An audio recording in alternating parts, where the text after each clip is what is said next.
Our first step when drawing a pie chart is to total our frequency. In this case, 20 add 15, add 9 and 28. That comes to 72 people. As I know the angles in a circle is the same as the angles around a point, which is 360 degrees, I need to work out how much each person is worked. In this case, one person, a circle is always 360 degrees, hence that's always on the top. So 360 degrees divided by our total frequency, which in this case is 72, and 360 divided by 72 comes out to be 5 degrees. So each person, each frequency is the equivalent of 5 degrees as an angle. Therefore, I've got to multiply each of these by 5.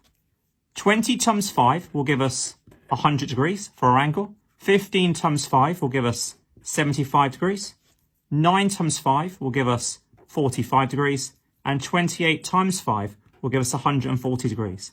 As a final check, I could always total up my angles, and that would come to 360 degrees.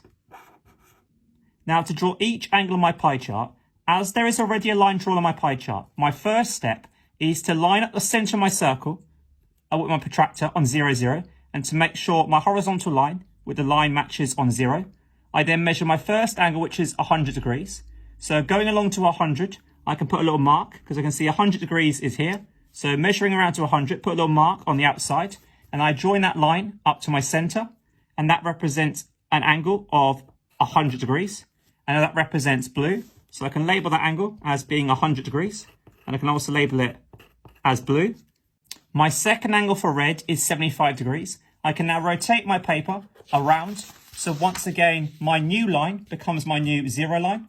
So once again, getting my protractor, I'll line up the center on my new line on 0, 0, and measure up to 75 degrees, which in this case is here.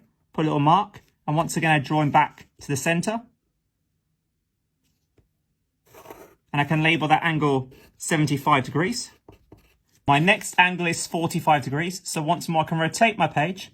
My new line becomes my new 0 line, measuring my 45 degrees. Once again, put a little mark on the outside, and then once more, join it up to the center. My final angle is green, which is 140 degrees. As I've only got one angle left, and my pie chart is now complete.